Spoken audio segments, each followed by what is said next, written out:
Hey there. Today we're diving into a story that reshapes everything we thought we knew about aerial combat in World War II. It's a tale of innovation, surprise, and the sudden shift of power over Europe's skies. Have you ever wondered how a seemingly inferior aircraft could challenge the might of the German Luftwaffe's elite fighters?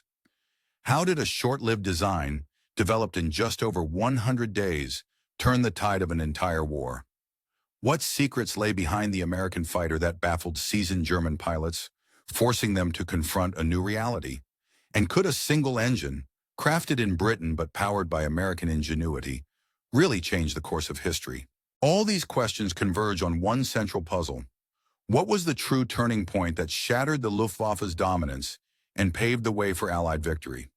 In this video, we will peel back the layers, separating myths from facts, and reveal the shocking story behind the aircraft that transformed aerial warfare forever. The most astonishing revelations are just ahead, so stay with us as we unravel how a rapid innovation, strategic strikes, and a daring aircraft brought down an empire in the skies.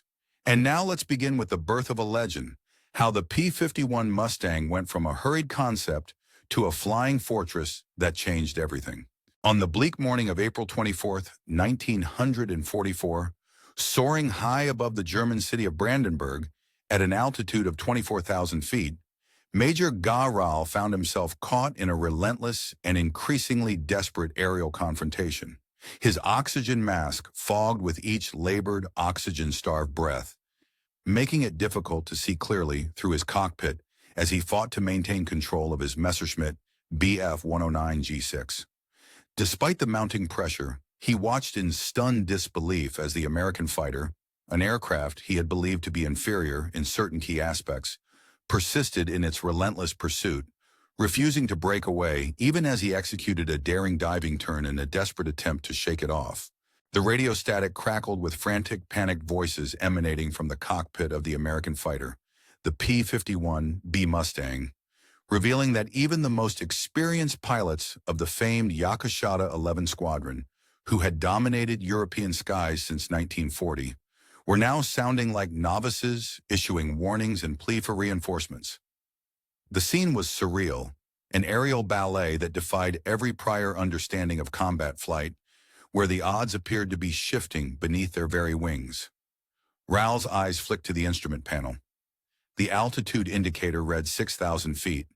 The American fighter was still within reach, closing in at a speed of approximately 400 kilometers per hour. He couldn't comprehend how it was possible, how this seemingly inferior aircraft was matching their energy, their altitude, and their momentum as if it were an equal. For over 3 years, the Royal German Luftwaffe had adhered to a strict doctrine in aerial combat. According to this doctrine, German fighters could always retreat with their advantage intact, namely superior range, altitude capabilities, and speed at high altitudes. These factors had kept German pilots alive and victorious for nearly 4 years. Yet the P-51 Mustang, powered by a Packard-built Merlin engine, challenged every assumption that had sustained their aerial dominance since 1941. Its engine produced a haunting, almost siren-like hum, a death song at the altitudes where American thunderbolts and lightnings had previously suffocated for breath. From his position, just over 600 meters from his home base in England, the Mustang still held enough fuel for at least another hour of combat or a safe journey back across the channel. Meanwhile, Raoul's own fuel gauge indicated only about 15 minutes remained before he'd be forced to land or risk being stranded in enemy territory.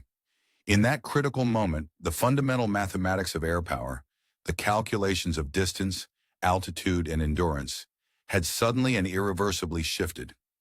The hunters, the German fighters who had long been supreme over European skies, had now become the hunted. They found themselves over their own capital, Brandenburgg, not as conquerors but as prey. What Major Raoul was witnessing that morning was not merely a new American aircraft making its debut. It was the opening salvo of a systematic and brutal campaign designed by the Allies to destroy the Luftwaffe's aerial strength once and for all. Within a year of that fateful day, the German Air Force, once feared and dominant across Europe, would suffer catastrophic losses. 75% of its fighter pilots and 90% of its experienced commanding officers would be killed or captured. The Luftwaffe's air superiority over Germany itself, which had once seemed unassailable, was now a distant memory. The instrument of this dramatic shift was an aircraft developed in a remarkably short span, only 102 days, powered by a British-engineered Merlin engine, mass-produced in quantities that baffled German understanding, and flown by a rapidly growing cadre of pilots whose numbers seemed to multiply faster than they could be shot down. This air war's turning point had been brewing for months. The critical moment arrived on August the 17th, 1943, when the United States 8th Air Force suffered the loss of 60 B-17 flying fortresses in a single day while attacking targets at Schweinfurt and Reims. The devastating toll marked a turning point in the strategic bombing campaign, forcing the Allies to reevaluate their approach. By then, the numerical and logistical imbalance was becoming painfully clear. American bombers, though heavily armed and reinforced, were suffering attrition rates of between 20 and 25% on deep penetration raids into German-held territory. Despite the relentless bombing, German fighter production was not only maintaining its pace, but was actually increasing, a stark indication that the Luftwaffe was adapting and surviving amid the Allied onslaught. High command, including generals like Adolf Galland and Degflegler, scrutinized the grim numbers with a mixture of satisfaction and concern from their command headquarters in Berlin. The losses of bombers, each carrying about 10 highly trained crew members, men who had undergone months of rigorous preparation, were mounting rapidly. The German strategy was straightforward yet effective. They were willing to trade one fighter pilot for every 10 bomber crew. On the 28th of February, a fierce assault resulted in the destruction of 450 German fighters and the loss of approximately 650 of their men during a daring raid on Schweinfurt. This relentless campaign by the Allied forces, particularly the Americans, saw the momentum shifting amidst intense aerial combat and strategic battles. For a period of 4 months following this surge, the aerial bombing operations conducted by the Allies came to a standstill. During this lull, no significant raids managed to penetrate the defenses deep within German territory. The Luftwaffe, the German Air Force, appeared to have secured a decisive air superiority, largely due to the advantageous geography that favored their defensive positions and tactical advantages. However, unbeknownst to the victorious German pilots, a remarkable convergence of cutting-edge engineering, innovative design, and large-scale industrial effort was already underway to undo their recent gains. Central to this transformation was the development of the North American P-51 Mustang, an aircraft that would soon become legendary in the skies of World War II. The P-51's origins trace back to a British military requirement issued in April of 1940, seeking a high-performance fighter aircraft capable of escorting bombers deep into enemy territory. Remarkably, the Mustang was designed and brought into existence in an astonishingly short period, just 102 days from the initial concept to the first prototype, which itself took flight only 149 days after the contract was signed. Such a rapid development timeline would have been nearly impossible in most other nations, showcasing the exceptional pace of American wartime engineering and production. Initially, the aircraft was powered by an Allison V1710 engine, but early versions of the Mustang proved somewhat disappointing at higher altitudes. Above approximately 15,000 feet, precisely the altitude zone where bomber escort missions were most critical. In April of 1942, however, a turning point was reached thanks to the insights of Ronald Harker, a test pilot working with Rolls-Royce. Harker proposed fitting the Mustang with the renowned Merlin engine, a British power plant celebrated for its performance and reliability.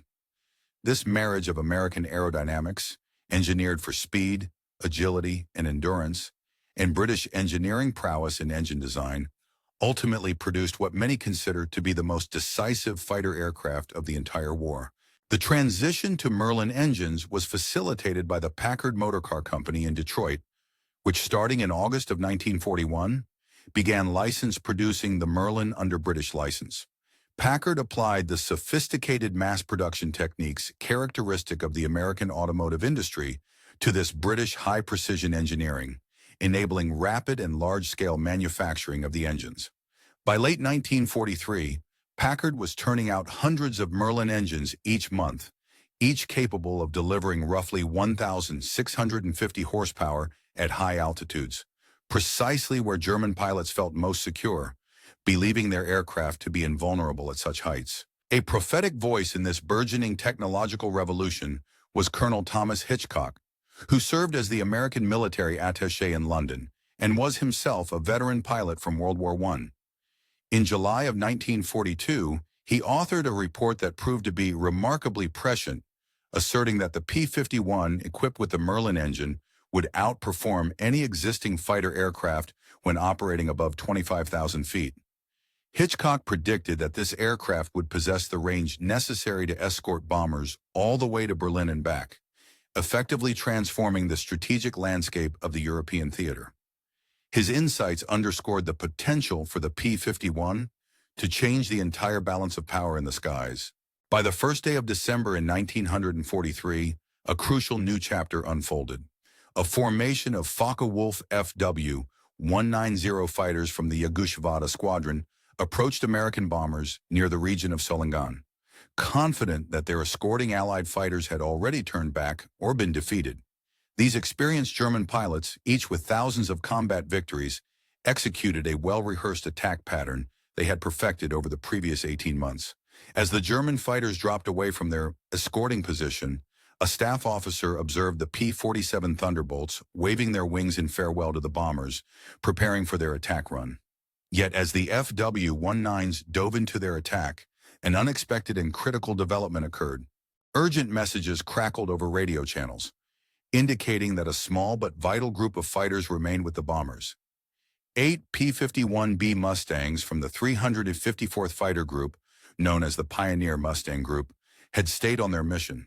These aircraft had been equipped with drop tanks, extending their operational range by approximately 150 miles, allowing them to provide escort deep into enemy territory within Germany itself.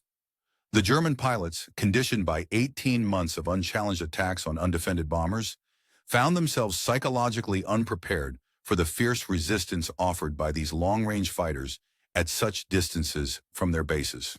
The significance of this development was underscored on December. During the intense aerial battles of this period, Allied fighter pilots adopted an aggressive approach, often engaging in daring fighter sweeps rather than passively waiting for enemy fighters to initiate attack. Instead of defending passively, they actively sought out German fighters, hunting them down with calculated precision. Major Georg Peter Shaw, ADA, commanding a formidable unit within Jagdgeschwader 1, found himself in a notable encounter near the city of Bremen. ADA, a veteran pilot with an impressive tally of 78 confirmed aerial victories, had meticulously developed specialized tactics tailored to each type of Allied fighter he faced. He understood the strengths and weaknesses of various aircraft.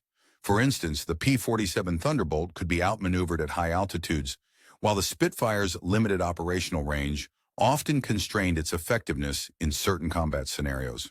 Conversely, the P-38 Lightning, with its distinctive twin-boom design, was known for its agility but struggled to turn as tightly as German fighters. Yet the P-51 Mustang emerged as an aircraft that defied easy classification.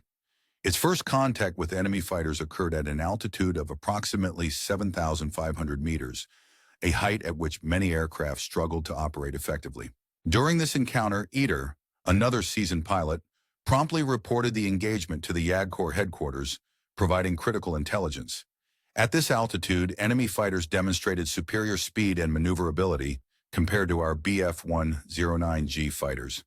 Despite the fierce pursuit lasting for about 30 kilometers, fuel limitations compelled us to disengage and land, though the enemy continued their escort mission without apparent concern for fuel reserves. The enemy was evidently confident in their supply lines and operational endurance. Among the German combat pilots, Oberfeldwebel Heinz Koche, a decorated ace with 33 confirmed victories, flying with Jagdgeschwader 11, recorded his thoughts in his diary on December the 20th. He recounted how the appearance of American fighters over Hanover had profoundly unsettled all ranks of the German Luftwaffe. The traditional tactics had to adapt rapidly. Previously, pilots would take off leisurely when approaching bombers, trusting they had sufficient time to gain altitude and position themselves advantageous for combat. Now the urgency was immediate. Pilots had to climb swiftly upon takeoff, lest they be caught unprepared and bounced by enemy escort fighters. This marked a pivotal moment as the war encroached ever closer to German territory itself. The performance statistics of the P-51B, once considered optimistic, finally became fully understood in January of 1944, when German intelligence obtained accurate data. The reports caused shock at the highest levels of the Luftwaffe. The P-51B could reach speeds of approximately 440 miles per hour at 30,000 feet, making it faster than any German fighter operating at similar altitudes. With drop tanks, its range extended to nearly 3 miles, enabling it to escort bombers across the entire German homeland. The aircraft's service ceiling of 42,000 feet was higher than the typical operational altitude for German pilots, providing a significant tactical advantage. Its climb rate, approximately 3,475 feet per minute, surpassed the Bf-109G's performance above 20,000 feet. Armed with 650 caliber machine guns, totaling 1,880 rounds, the Mustang was well equipped for sustained combat, offering a formidable firepower advantage. The secret to the Mustang's superior performance lay partly in its innovative laminar flow wing design. This wing shape maintained smooth airflow over a substantial portion of its surface, about 60% of its chord, reducing aerodynamic drag by roughly 30% compared to traditional wing shapes. This engineering breakthrough endowed the P-51 with exceptional speed and range, making long-range escort missions feasible and effective. Between February 20th and 25th of 1944, a decisive week unfolded, during which American air power was fully committed to crippling German aircraft production. Over 1,000 bombers, supported by approximately 900 fighters, including about 150 P-51B Mustangs, carried out coordinated raids targeting vital aircraft factories across Germany. For the first time in the war, American fighters were not merely acting as escorts, but were actively hunting enemy aircraft, engaging in offensive combat with increasing confidence. During these operations, the Luftwaffe suffered the loss of about 355 fighters, a significant blow to their air strength. More critically, around 100 experienced German pilots were killed, including several leaders of fighter formations and commanding officers. These high-ranking officers and seasoned aces possessed invaluable tactical knowledge and leadership skills that could scarcely be replaced. Their loss threatened to cascade through the ranks of the German fighter force, impairing training and operational cohesion for months to come. By March the 4th of 1944, a new milestone was reached. The first American bombing raid on Berlin with fighter escort took place. Approximately 660 B-17 Flying Fortresses and B-24 Liberators flew in tandem, shielded by a formidable escort of P-51. The fierce aerial battles between the Allied fighters and the German Luftwaffe during this period had profound implications for the balance of power in the skies over Europe. The American P-51 Mustangs, renowned for their superior altitude, remarkable speed, and advanced tactics, played a pivotal role in shifting the aerial theater decisively in favor of the Allies. Despite initial setbacks and the chaos of combat, the American fighters managed to inflict substantial damage, destroying 3 enemy bombers before being scattered and forced to retreat. I personally witnessed an intense chase where I was pursued over a stretch of 50 kilometers by 2 Mustangs, which had enough fuel to toy with me like a cat playing with a mouse, illustrating the formidable endurance and agility of these aircraft. The sight of American fighters soaring over Berlin's skies, especially over iconic landmarks like the Brandenburgg Gate, shattered the last remnants of the illusion that the Germans still held mastery of the air, a dominance they had long claimed, but which was rapidly slipping away. As news of the American fighters' presence spread among the civilian populations, those who had been led to believe that the Luftwaffe was still prevailing watched in disbelief as sleek, silver Mustangs executed looping maneuvers high above the city. The psychological impact was profound, further eroding the credibility of the Nazi regime, which was already strained by a string of military setbacks across various fronts. By the middle of the year 1644, the pilots of the P-51 had developed an aggressive and highly effective tactic that would come to define their role in the final stages of the war. After completing their primary escort missions, these fighters would descend to near treetop level on the return journey, engaging in strafing runs against any targets of opportunity they could identify along the way. This tactic turned previously secure German airfields into perilous killing zones. What had once been safe havens during the passage of Allied bomber formations now became dangerous grounds where aircraft and personnel alike faced annihilation. The events of April 13, 1644, vividly exemplify this harsh reality. Following a successful escort mission to Schweinfurt, a group of 42 Mustangs from the 4th Fighter Group launched a concentrated attack across Bavarian airfields. In just half an hour of relentless strafing, they destroyed 51 aircraft on the ground, inflicted damage on an additional 23, and caused the deaths of numerous ground personnel, many of whom were essential to the maintenance and repair of German aircraft. Their facilities, once considered critical to the Luftwaffe's operational capacity, were rendered permanently damaged or destroyed. This assault marked a turning point, demonstrating how American tactics and aircraft had evolved into a force capable of systematically dismantling the German Air Force's infrastructure. By the time May of 1644 arrived, the Luftwaffe faced a mounting crisis, a catastrophic shortage of pilots. The losses sustained month after month exceeded 25% of the remaining operational fighters, a level that was rapidly depleting their combat strength. To compound matters, the training programs designed to replace lost pilots were producing increasingly inferior replacements, further weakening the German Air Force's overall capability. A stark comparison highlighted the disparity. In 1644, the average German fighter pilot had accumulated only between 110 and 160 flight hours before entering combat. In contrast, American pilots had logged around 400 hours, and German pilots in 1941 had typically received between 220 and 250 hours of training. By early 1945, some German pilots took to the skies with a mere 80 hours of flight experience, a level of training that severely limited their effectiveness and survivability in combat. Johannes Mackie Steinhoff, who commanded the fighter wing JG-77, vividly documented the depth of this crisis. He lamented that their replacements were often young boys of approximately 19 years, who had undergone minimal training, never flown above 5,000 meters, never engaged a moving target, and had little experience with the necessary hygiene and survival drills essential for combat pilots.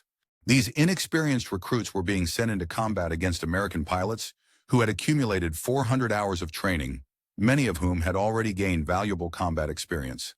This stark disparity in quality and experience became a decisive force multiplier for the effectiveness of American fighters. Captain Don Gentile of the same fighter group, who would eventually score 21 aerial victories, observed that by the spring of 1644, half of the German pilots they encountered were now easy targets. They often flew predictable patterns, failed to utilize clouds for cover, and panicked when unexpectedly engaged.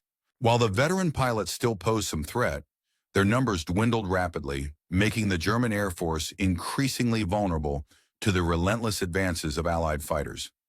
Simultaneously, the strategic bombing campaign against Germany's vital oil production facilities intensified sharply from May of 1644, further amplifying the advantages of the P-51 Mustang. The German aviation fuel output, which had been approximately 180,000 tons in April, plummeted in the vast theater of aerial combat during the Second World War. The concept of manned aircraft wielded extraordinary potential, especially when fueled by unlimited reserves of fuel. Under such ideal conditions, seasoned American pilots could loiter above German airfields for extended periods, patiently waiting for the moment when enemy fighters or bombers would take off, moments when these aircraft were most vulnerable, and then strike swiftly and decisively. This tactical advantage could have significantly shifted the balance of air power in favor of the Allies.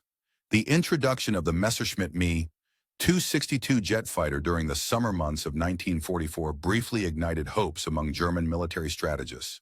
With its cutting-edge design and technological advancements, the Me 262 was a revolutionary aircraft that promised to challenge the dominance of Allied air forces.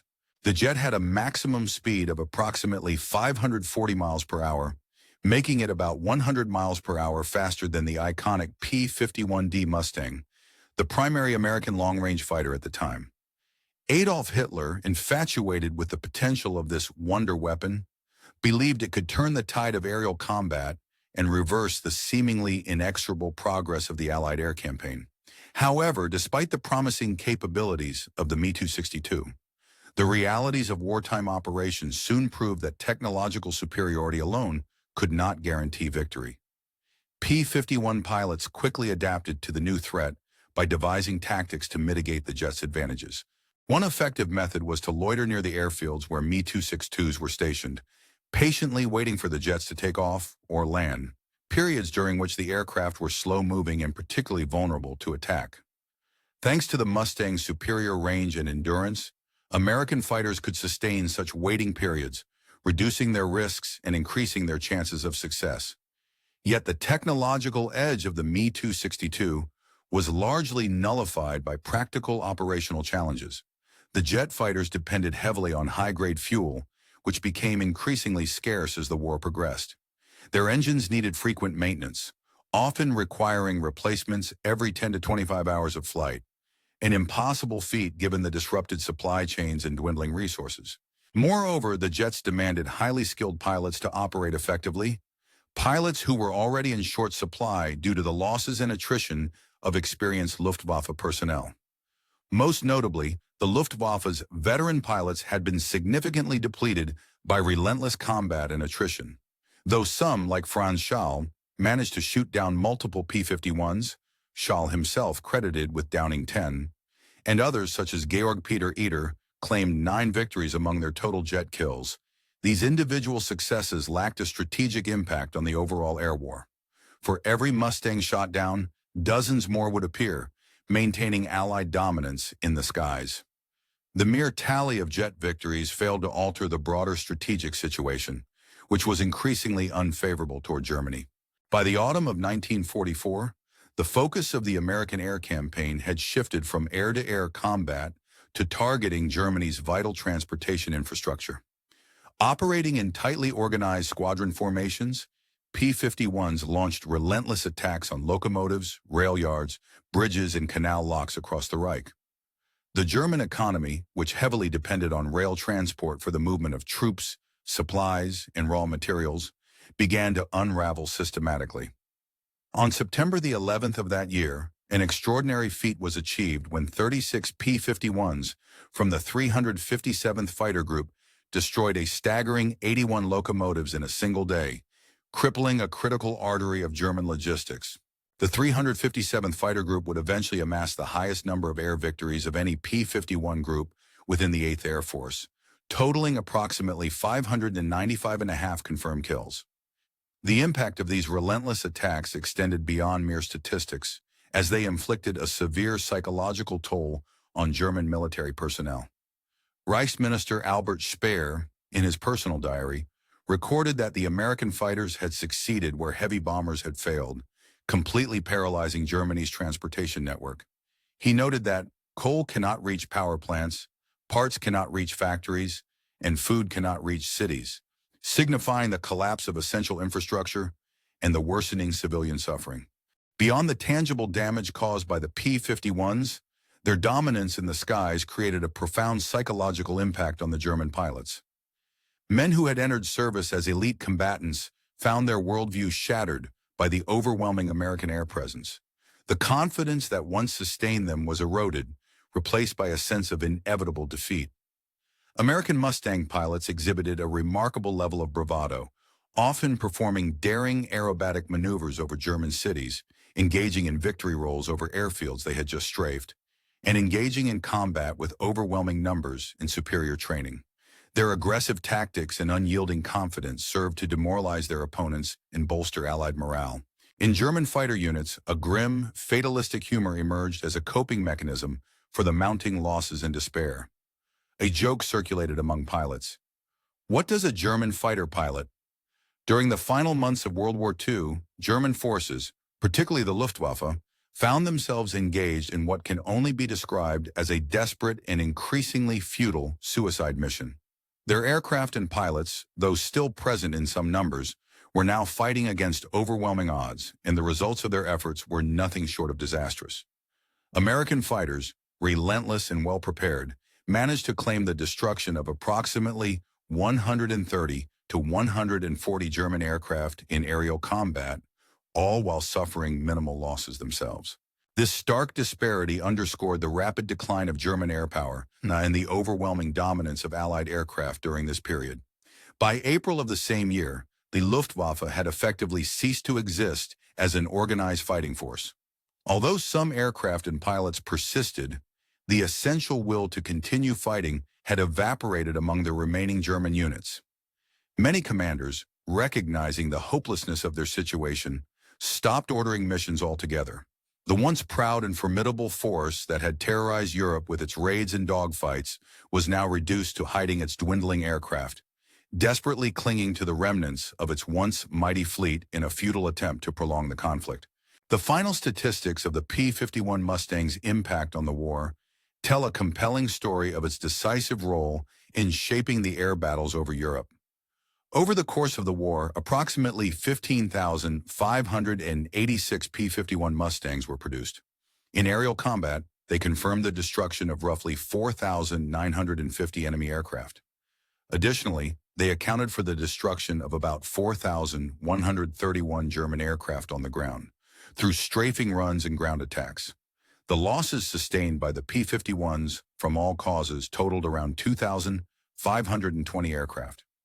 These figures translate into an impressive kill ratio of approximately 3.6 to 1 in favor of the Allies during dogfights. The toll on German fighter pilots was staggering. On the Western Front alone, between the years of 1944 and 1945, over 8,000 German pilots were killed or went missing in action. During the period from January to May of 1945, the losses exceeded 3,000, further diminishing the Luftwaffe's operational fighter force.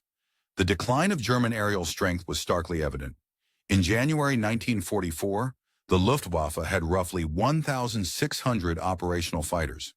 By June of the same year, this number had decreased slightly to around 1,480 fighters. As the war drew to a close in January 1945, the operational fighters had dwindled to just 1,000, and by April, only about 325 remained combat-ready. Training hours for pilots also reflected the disparity in experience and preparation between the two sides. American pilots entering combat in 1944 and 1945 typically accumulated over 400 hours of flight training before engaging in combat missions.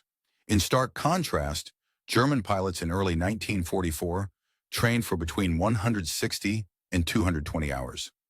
As the war progressed into late 1944 and into 1945, German pilots' training hours decreased further, with some receiving as little as 80 hours of flight time before being sent into combat. By 1945, the shortage of training was evident, and the inexperience of many German pilots contributed to their high casualty rates. The importance of the P-51 Mustang in the broader scope of the war is universally acknowledged by military historians. The United States Strategic Bombing Survey concluded that the P-51 fighter, more than any other single weapon system, was instrumental in securing air superiority over Europe. This achievement allowed the Allies to carry out three critical military objectives. First, it enabled the continuation of the daylight strategic bombing campaign, which targeted German industrial and military infrastructure with devastating efficiency. Second, it ensured that air superiority was established prior to the invasion of Normandy, D-Day, facilitating precise and largely uncontested air support for the ground forces. Third, it contributed significantly to the systematic destruction of German transportation networks and oil production facilities, crippling Germany's capacity to sustain its war effort.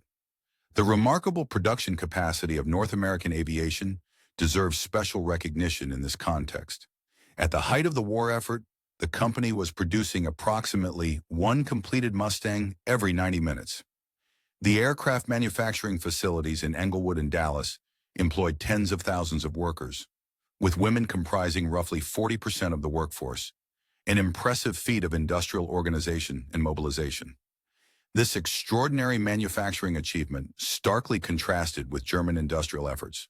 Although precise German production figures remain disputed due to incomplete and inconsistent records, it is clear that American fighter production vastly exceeded German capacity. In fact, during the years of 1944 and 1945, the United States produced more P-51 Mustangs alone than Germany produced all types of single-engine fighters combined. The training system for American pilots was equally pivotal to the success of the fighter campaign. By 1944, the United States Army Air Forces had developed one of the most extensive and systematic pilot training programs in history. Each pilot progressed through multiple. Throughout the course of the Second World War, the plight of pilots increasingly deteriorated, with many arriving at frontline units in a state of such exhaustion and technical inadequacy that they could barely manage their aircraft, let alone engage in effective combat. The legendary P-51 Mustang, one of the most iconic fighters of the war, had a profound and lasting influence that extended well beyond the conclusion of hostilities. It became a symbol not only of technological achievement, but also of a fundamental shift in understanding what it truly meant to secure air dominance. This aircraft demonstrated convincingly that achieving and maintaining air superiority was not simply a matter of having superior individual aircraft or highly skilled pilots, but rather a complex outcome rooted in systemic advantages, such as comprehensive training programs, massive and efficient production lines, logistical support, and seamless technological integration. In the years following the war, even former Luftwaffe ace Adolf Galland, renowned for his combat prowess, openly acknowledged that the P-51 was not necessarily superior to German fighters in every specific technical aspect. Nevertheless, he recognized that the Mustang was good enough in all critical areas. This sufficiency, combined with its overwhelming numbers, produced in vast quantities, pilots who had undergone rigorous and professional training, and the unwavering support of unlimited resources made it an undefeated force. This powerful combination proved impossible for the Germans to counter effectively. The significance of this shift was highlighted during a NATO conference held in 1975, where General Gunther Rau, who had survived the conflict with an impressive tally of 275 confirmed aerial victories, reflected thoughtfully on the impact the P-51 had made. The Mustang's influence went far beyond merely defeating the Luftwaffe. It fundamentally challenged and dismantled the very concept of air superiority as it had been understood prior to the war. Traditional ideas centered around individual combat skills, tactical maneuvers, and pilot heroics. In contrast, the American approach emphasized a system-based strategy focusing on mass production, logistical support, and strategic dominance, fighting a different kind of war altogether. The victory was not merely about superior aircraft or daring pilots, but about the orchestration of an entire industrial and societal effort that produced overwhelming air power. The once formidable Luftwaffe, which had swept across Europe from 1939 to 1941, nearly claiming victory over Britain, and which had dominated the Eastern Front with relentless efficiency, was systematically dismantled by the might of American industrial democracy, the very societal structure that had given wings to the P-51 Mustang. This aircraft was, in many ways, the instrument through which this destruction was wrought. Yet the true force behind this transformation was the society that crafted and supported it. A society capable of designing an advanced combat aircraft within just 102 days, mass-producing over 15,000 of these fighters, training thousands of pilots to a high standard of professionalism, and projecting this power across oceans to secure total air superiority. German pilots, who in 1943 dismissed American fighters as inferior, never anticipated that the P-51 would ultimately crush the Luftwaffe because they failed to grasp the underlying strength of the nation behind the aircraft. Their perspective was limited. They saw merely aircraft, when in reality they should have seen assembly lines powered by a vast industrial capacity. They focused on counting pilots, overlooking the extensive training programs that transform raw recruits into skilled aviators. They measured range and performance, but they missed the critical factor: the enormous industrial capacity and logistical support that sustained the entire war effort. When the Germans finally comprehended the true scope of American power, it was already too late. By then, the roles had reversed. The hunters had become the hunted, and the skies over Europe belonged to the Mustangs. The downfall of the Luftwaffe was not simply a military defeat, it served as a stark demonstration that free, fully mobilized societies could generate overwhelming power. Power that was beyond the reach of totalitarian regimes, which relied on control and suppression rather than the collective effort of a thriving democracy. In the final analysis, the P-51 Mustang proved conclusively that victory in modern warfare depended less on the individual warrior spirit or notions of racial or ideological superiority. Instead, it was rooted in the mundane but crucial realities of industrial output, systematic and rigorous pilot training, and logistical excellence. German pilots, who had once looked forward to engaging with what they believed were superior aircraft and tactics, never expected to be overwhelmed by the capacity of American democracy to produce and sustain such enormous military power. Their realization finally dawned upon them not in the heat of combat, but from the high altitudes above the burning ruins of the Third Reich, where they faced the relentless firepower of the P-51s, equipped with deadly 6.50 caliber machine guns, flying in formation over a shattered Europe. It was then they understood that the true strength of their adversaries was not solely in their aircraft or their pilots, but in the vast industrial and societal system that had made such an aircraft possible, capable of turning ordinary materials and labor into a decisive